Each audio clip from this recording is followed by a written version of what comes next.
Laban na, panibagong araw, panibagong tuklas! Sa amin yung paglalakbay ay natagpuan namin ang Tiranches Asian Cuisine. Ito nga ay matatagpuan dito sa barangay ng Tabuating sa bayan ng San Leonardo. At ito ay idinisenyo para sa magkakasintahan, magkakapamilya at magkakaibigan. Hatid nila ang mga nagsasarapang pagkain na panigurado, paborito ng mga Novo Ecijano. Naging paboritong puntahan na nga ito ng maraming pamilya dahil sa kanilang mga binabalik-balikan na putahe. Merong seafoods, may pork, may beef, may chicken, may vegetables, may pasta at marami pang iba. Hangad daw kasi ng pamunuan ng Tiranches Asian Cuisine na mas maging memorable ang pagsasalo-salo ng bawat grupong pumupunta rito. Yung tipong hindi lang sila mag-e-enjoy sa ganda ng kainan, kundi mag-e-enjoy din sila sa sarap ng pagkain at inumin. Yes po, available din dito ang iba't ibang drink. Kung mahilig ka sa kape, available dito yan. Kaya nga tamang-tama itong tambayan na magbabarkada. Libre na din ang mabilis na internet, kaya pwedeng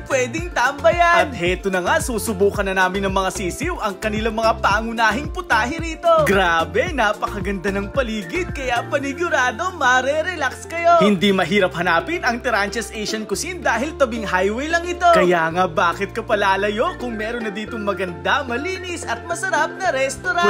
Pwede rin pagdausan na mahahalagang pagdiriwang ang Tiranches Asian Cuisine. Kung sino nga sa inyo ang may birthday o kaya ay reunion o pagpupulaw, pwede nyo idaos dito yan. At heto na nga, sinimulan na namin tikman ang kanilang mga putahe rito. Ang nilantakan ko nga ay ang kanilang napakasarap na pork salted egg. Halos makalimutan ko na ang aking pangalan.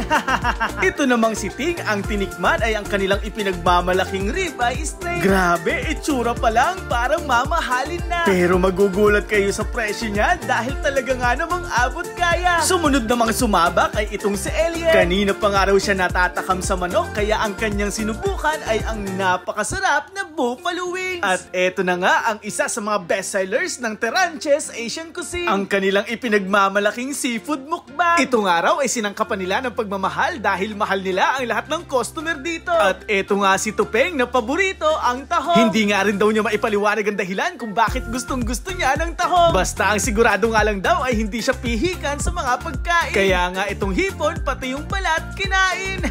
Kaya nga shout out daw sa lahat na mahihilig sa seafood dyan. Punta na kayo dito sa Tiranches at subukan ang kanilang timpla. Kung ikaw naman ay mahilig sa mga may sabaw, wag mo nang palagpasin ang kanilang bulalo. Isa nga rin ito sa kanilang bestseller dahil bukod sa marami na ang servings ay talaga nga namang sulit na sulit sa sarap. Kaya nga hindi na pinalagpas siya ni Elliot. Siya na ang lumantak ng napakasarap na bulalo. Hay, ngayon malinaw na kung bakit dinadayo itong Tiranches. At dahil halos mabulunan na nga kami sa sarap ng mga pagkain, bagay na bagay dyan itong aming mga iniinom. Meron kasi sila dito mga fresh na mango shake, tapos yung kanilang mga signature na iced coffee. Kaya nga kung pinapanood mo ang video ito at kung malapit ka lang dito sa bayan ng San Leonardo, wag ka na magpatumpik-tumpik pa. Dayuhin mo na itong Tiranches Asian Cuisine. Panigurado, hindi ka magsisisi sa sarap ng kanilang pagkain. At lahat ng yan ay dahil sa kanilang mahusay na si Chef Mikey. Para nga pala sa inyong kaalaman, ito ay bukas mula alas 10 ng umaga hanggang alas 10 ng gabi. I-follow nyo rin po ang kanilang official page dahil marami silang anunsyo ng iba't ibang promo. Layunin kasi nila na makapaglaan ng magandang lugar, masasarap na pagkain para sa bawat pamilyang Novo Ecijano. Ito po muli si SK Philip, isang proud probinsyano at isang proud Novo Ecijano mula sa bayan ng Laur. Katulad po ng palagi naming sinasabi, suportahan at tangkilikin natin ang hanap buhay ng ating mga kababayan. Dahil sa dulo, tayo